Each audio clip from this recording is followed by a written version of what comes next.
Hello students, in last session we have learned about few basic terms in accounting. Today also we are going to learn about basic terms in accounting which we haven't learned in last session. So first of all, purchases. The term purchases is used for the goods procured by the business for resale. In case of trading concern, it is purchases of final goods, and in case of manufacturing concern, it is purchases of raw material. Purchases may be cash purchases or credit purchases. In last session, we have learned about cash transaction and credit transaction. Similarly, cash purchases will be the purchases wherein cash will be immediately exchanged, and credit purchases will be the purchases wherein cash will be paid later on. Purchase return. When purchase goods are returned to the supplier as it is not as per the requirement of the customer and it may be a defective goods, then it is known as purchase return or return inward. Sales. The sales are the total revenues from goods sold or services provided to the customer. Sales may be cash sales and or credit sales. Sales return. When goods are sold are returned from customer due to any reason are known as sales return or return inward.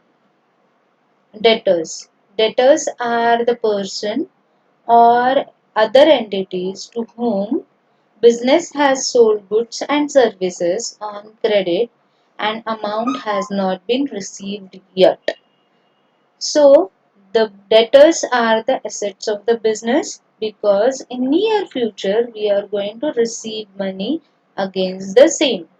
Debtors are the person who are owing something to us. Now for example, in this picture we can see there is a bookshop.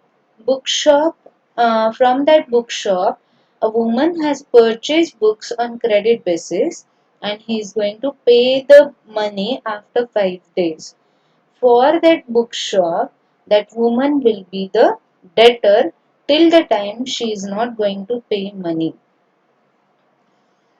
Creditors. If a business buys goods or services on credit basis and still the amount is to be paid to the person from whom the goods has been purchased, then that person is known as creditors. These are the liabilities of the business. Creditors are the person to whom we are owing something. Now in this picture I have mentioned about debtors and creditors, wherein the creditor is the person who is selling goods to debtor on credit basis, and in near future debtor is going to pay money to the creditors. So the suppliers are the creditors and debtors are the customer. We will explain this point again with the next example about creditors and debtors. So here we can consider two examples. One is nephew and aunt's example and another one is bank and the person who has taken loan from bank for purchases of car. Now here bank is creditor and the person who has taken car loan will be the debtor for bank. Now bank has given loan to the person, so that person is going to pay that amount in near future to the bank. So for that person bank will be the creditors and for bank that person will be debtor. Why? Because that person is owing something to the bank. Same way in this case nephew and aunt has given personal loan to the nephew, so nephew will be debtor for the aunt and for nephew aunt will be the creditor. Why? Because he is going to pay the amount in near future to the aunt. He has obligation that he has to pay the amount to the aunt. So for him these creditors or the aunt is liability, and for aunt the amount which is going to be received from his nephew will be her assets. So for aunt, nephew will be debtor, and for nephew, aunt will be creditor. Now bills receivable and bills payable. Bills receivable and bills payable are accounting term of bill of exchange. Now bills receivable for seller at the time of credit sale, and bills payable for purchaser at the time of credit purchases. Now this bill of exchange, here we have seen two girls. One is Nina and another one is Sheena. Nina sold goods on credit basis to Sheena. So Nina has drawn a bill in favor of Sheena. Now for Nina, that bill will be the bills receivable, and for Sheena, that bill will be bills payable. Why? Because against that bill, Sheena is going to pay, and against the same bill, Nina is going to receive. So for Nina, it will be bills receivable, and for Sheena, it will be bills payable. Discount. Discount is the rebate given by seller to the buyer. So we have seen many opportunities or many hoardings like discount up to 50%. So all these are the rebates on the actual printed price of the commodity or goods. Now discount can be classified into two parts. One is trade discount and another one is cash discount. Trade discount, the discount for the purpose of persuading buyer to buy more will be known as trade discount. Now trade discount is generally given by wholesaler to retailer for purchase of more and more commodity. Basically trade discount is given on credit purchases and it never recorded in the books of accounts. Only the amount will be deducted from invoice price.